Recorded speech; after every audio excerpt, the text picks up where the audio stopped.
We still had some leftover, well, not leftover, they haven't been cooked, so they don't count as leftovers. We just had some more Brussels sprouts. We normally buy them at the grocery store, but when we last got them, we got them at Costco because they came in a big bag and were the same price as when we buy them at the grocery store.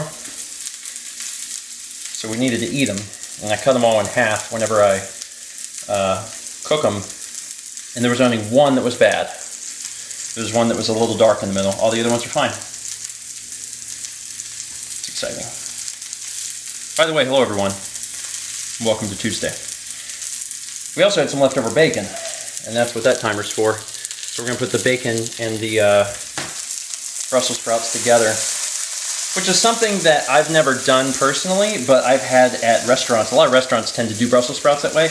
I'm guessing that they assume that people won't like Brussels sprouts unless they put bacon with them, which is sad because Brussels sprouts are delicious, but are they better with bacon? Well, yeah, but everything's better with bacon. It's not a very big lunch, but I guess we can have a little something extra with it, but this came out really good. There's one strip of bacon in there cooked to be fairly crispy, so it'll kind of disintegrate. Some parts are obviously not as crispy as others, so they don't disintegrate as much because I really just want kind of like a bacon dust on there. I also cooked the Brussels sprouts different than I normally do. Because normally I saute them and then I steam them. And this time I just skipped steaming. I was like, I just want to saute them, like start to finish, and then flip them. Normally I saute one side and then steam them.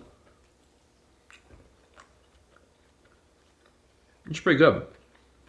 My big thing when I steam them is that they tend to get really soft. Softer than I want. So this time I was like, I'm just gonna saute them the whole time. The problem I've had in the past is that they didn't get cooked long enough. They either didn't get cooked long enough or they got burnt.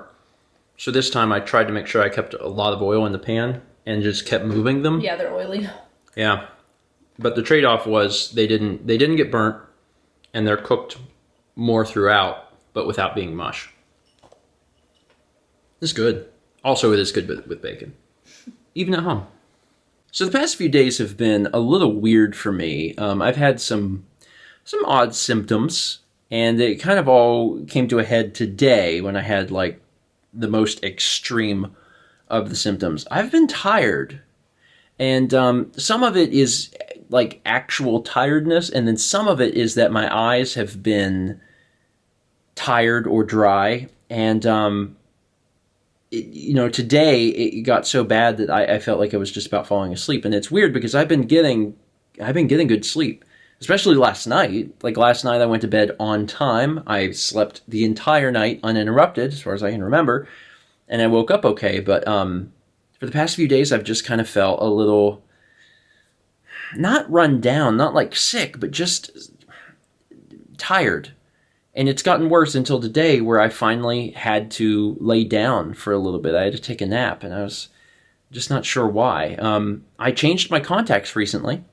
I changed the contacts and the contact case because I know that if I wear the same contacts for a long time, it can be problematic. And admittedly, the pair before this I had worn for like 4 months or something. But, I changed them recently, so I don't think it's that. I don't know. And maybe I do need a little extra sleep. I aim for 8 hours, and I don't always hit that. Sometimes it's, a little bit less, but I don't know. Maybe I'm just going through something and I need a little extra sleep right now or something. I don't know. It was just a weird day. But there was also something cool that happened. This is the Animal Crossing companion guide. This book's had a bit of an interesting history because they announced it months ago, and then it took forever for it to come out. And when it came out, like people that had pre-ordered it got it late, and then people that wanted to order it, like it was on back order for a long time.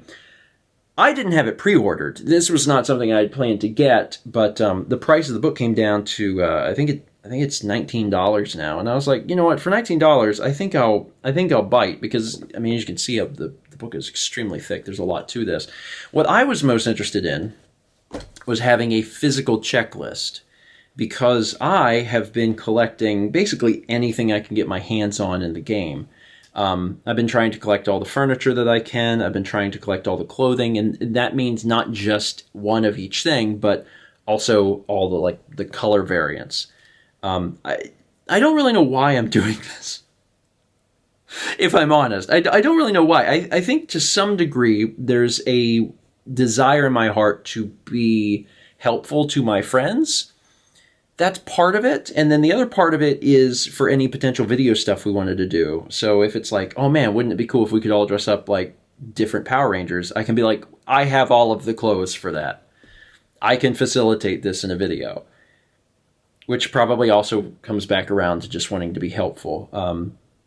And like, I don't know why, but that's just how I've been doing it. So whenever I go to the Able Sisters, and when I'm playing Animal Crossing, and I go to the Able Sisters every day, I'm double checking it against what I already have and trying to pick up basically anything I don't. I've done pretty well. Obviously, some of the clothing is seasonal, so there's certain things that you're not going to see, you're not going to see much of yet. But I picked up a great deal of the clothing, and now that I have a physical guide, it'll be a little easier to cross-reference, because the way I've been doing it up to this point is like checking what's in the store and then coming out and opening up the Nook app on the phone in the game and checking it against that catalog, and it's kind of a pain, so this will make things go a little bit faster. But I probably shouldn't try and collect all of the stuff, but it doesn't take that much longer to just pick up the extra stuff at the store. And I haven't really been playing a lot of Animal Crossing other than that. I had been working on my town and then got to a point where I just kind of stopped. And I still want to go back to my town for a future video, so at some point I need to pick it back up on that end and finish. But in the meantime, I'm buying all the clothes. Maybe we'll have a costume party or something in the game. That might be fun. Some way to utilize all of that. And I just went into my catalog. Like I'm buying the clothes, and my storage in my Animal Crossing house is full. So like I'm buying the clothes and then selling them. I just want the option to order them at some point in the future. Like if I want to replicate a character from a movie or a show or something, I'll be able to look at them, look at a picture online, and then cross-reference the stuff that's available and order it and be like, I can put that together. How useful is any of this? Possibly not useful at all, but since Animal Crossing will be, around and getting updates for the next few years, even if we start to, waver a bit on our normal Animal Crossing video releases, we still may pick it up at some point in the future, and having that stuff available will be worthwhile. Now, the one problem that some of you may bring up with having a book like this, and it's a reasonable problem to think about, is the fact that this covers base game stuff. This does not cover any DLC stuff. So like the Bunny Day things are not in here. Bunny Day is not talked about in here. The items from Bunny Day aren't in here. What's the one that just happened with are they goats or llamas? The pink one and the blue one, they get married, but they want you to take their picture every day for 30 days, even though it's such a weird thing. Anyway, that, like, none of that stuff's in here either. So this is only going to help you with the base game stuff, but I mean, there's a lot of stuff in here. And actually, Mal was paging through it, and she already learned a few things that she didn't know. So it seems like a nice book. Like if you're real crazy about Animal Crossing and you're putting a lot of time into it, like I said, I think it's down to $19. I'll try and remember to put a link to it in the description of this video if you want to pick it up. But yeah, the MSRP on it says $30, so it's definitely cheaper than $30 now. I don't know by how much, but by a little bit. And I got it on Amazon, so if you use the link in the description, you'll help us out. So that's neat. I guess that's it. Like I said, weird day, took a nap. Hope I don't do that tomorrow, but I'm going to be getting in bed mostly on time, a little late, but I think I may try and sleep in a little bit tomorrow, if Kep will let me, just so I can try and avoid the need to nap. We'll see. Hopefully I won't feel weird and tired and have the tired, dry eyes tomorrow. I'm not sure what that's about. As always, thank you for watching, and let's meet back tomorrow, shall we?